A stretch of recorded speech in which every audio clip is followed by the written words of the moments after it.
प्रेमाची गोष्ट या मालिकेच्या आजच्या भागामध्ये आपण पाहणार आहोत. ॲडॉप्शन सेंटरमधून आलेलं ते लेटर मुक्ता वाचत असते आणि त्यामध्ये त्यांनी सांगितलेलं असतं की तुम्ही अविवाहित आहात आणि मूल सांभाळण्याचा सुद्धा तुम्हाला काही अनुभव नाही. त्याचसोबत पोलीस व्हेरिफिकेशनमध्ये तुमच्यावर एका लहान मुलीच्या किडनॅपिंगची केस दाखल होती असं आढळून आलं आहे आणि या सगळ्या कारणांचा विचार करून आम्ही तुम्हाला मूल देण्यासाठी अपात्र ठरवलं आहे. आणि ते ऐकून मुक्ताच्या पायाखालची जमीनच सरकते. ती पूर्णपणे खचून जाते आणि तिची अवस्था बघून माधवी आणि पुरू काळजीत पडतात.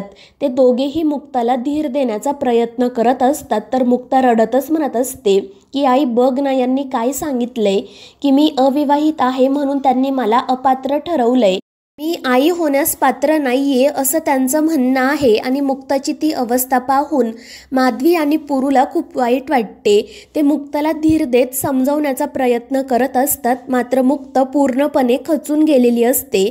ती रडतच म्हणत असते की आई ते लोक मला ओळखत नाहीये म्हणून कदाचित त्यांचा गैरसमज झाला असेल. आणि मग ती पुरूला सांगते की बाबा तू एक काम कर, तू त्या सेंटरमध्ये जा आणि त्यांना सांग की माझी मुक्ता त्या सईला किडनॅप करत नव्हती तर तिने सईचा जीव वाचवला आहे. रात्रभर ती सईसोबत हॉस्पिटलमध्ये होती. आणि मुक्ताची ती अवस्था पाहून माधवी आणि पुरू काळजीत पडतात तर मुक्ता रडतच तिच्या रूममध्ये निघून जाते. मात्र घडलेल्या प्रकारामुळे माधवी पूर्णपणे खचून गेलेली असते. परंतु पुरू तिला धीर देत म्हणतो की आपल्याला असं खचून चालणार नाही, कारण आपण आपल्या मुक्ताची ताकद आहोत. आणि त्यावर माधवी सुद्धा हो म्हणते आणि मुक्तासाठी स्वामींकडे प्रार्थना करते. त्यानंतर संध्याकाळी मुक्ता चहा बनवत असते. तिला सतत ज्या दिवशी सईला ॲडमिट करावं लागलं होतं त्या दिवशीचे प्रसंग आठवत असतात आणि त्या लेटरमधील वाक्यसुद्धा आठवत असतात. आणि त्याचवेळी पुरू एक झाड घेऊन त्या ठिकाणी येतो. तो मुक्ताकडे पाणी मागतो आणि त्यानंतर तिला काय करत आहे असा प्रश्न विचारतो. त्यावर मुक्ता म्हणते की काही नाही रे बाबा, माझ्यासाठी चहा बनवत होते, डोकं दुखत आहे माझं. आणि मुक्ताची ती अवस्था पाहून पुरूला वाईट वाटतं. त्यानंतर तो तिच्याशी बोलण्याचा प्रयत्न करतो. तो तिला सांगतो की सगळं काही ठीक होईल, तू काळजी करू नको. आणि त्यावर मुक्ता वैतागून म्हणते की एका पाठोपाठ एक माझे साखरपुडे मोडत आहे, मला किडनॅपर ठरवलं जात आहे. इतकंच नाही तर मी आई होण्यास पात्र नाही असं सुद्धा सांगितलं जात आहे. माझ्या चांगुलपणाची शिक्षा माझ्या आईबाबांना भेटत आहे. आणि मग कधी ठीक होणार आहे सगळं? आजकाल तर माझा या वाक्यांवरचा विश्वासही उडत चालला आहे. आणि त्यावर पुरू तिला शांत करत समजावतो. त्यानंतर तो मुक्ताला म्हणतो की हे बघ, माझं झाड आज मरून गेलं, मी त्याला वाचवण्याचा खूप प्रयत्न केला पण काहीच उपयोग झाला नाही.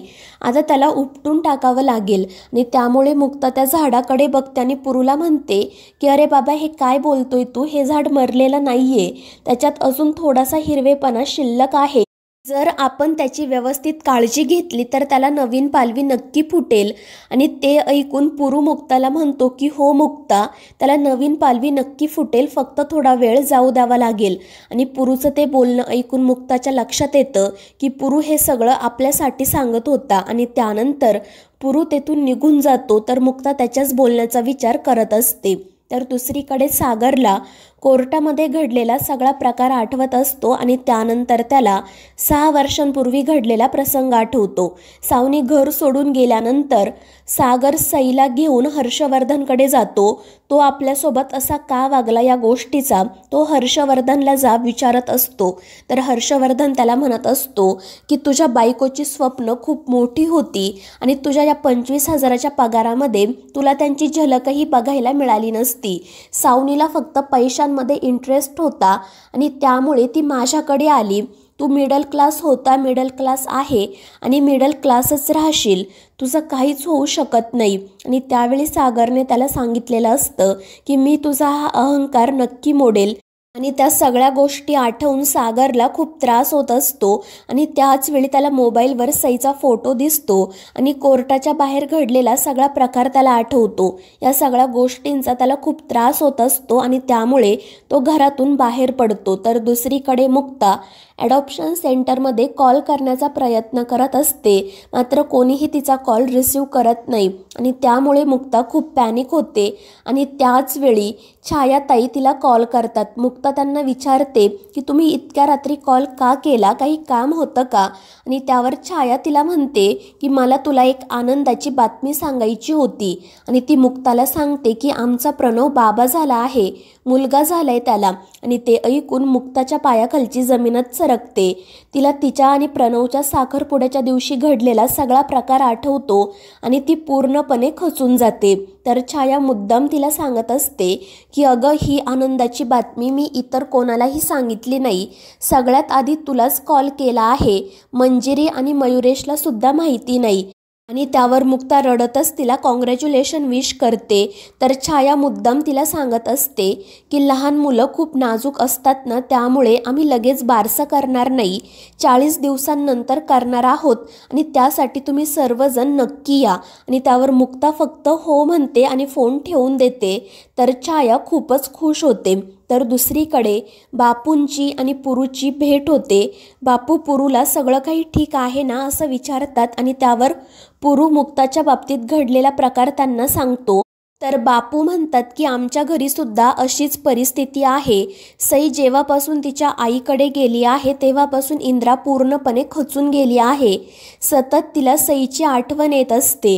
आणि त्यावर पुरू म्हणतो की या सगळ्या गोष्टींवर फक्त काळ हाच एक उपाय आहे, थोडा वेळ जाऊ दिला की सगळं काही ठीक होईल.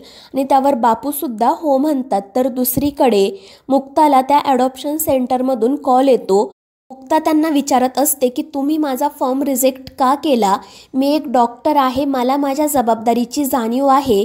इतकंच नाही तर मी माझ्या आईबाबांसोबत राहते, त्यामुळे जे मूल मी दत्तक घेईल त्याला फक्त आईचं नाही तर आजी आजोबांचं प्रेम देखील मिळेल. मग तुम्ही ही गोष्ट समजून का नाही घेते? मला खरंच बाळ हवं आहे. मात्र ते लोक मुक्ताला समजवण्याचा प्रयत्न करत असतात. तर मुक्ता त्यांना सांगते की मी त्या दिवशी त्या मुलीला किडनॅप करत नव्हते, तर मी तिला हॉस्पिटलमध्ये घेऊन गेले होते.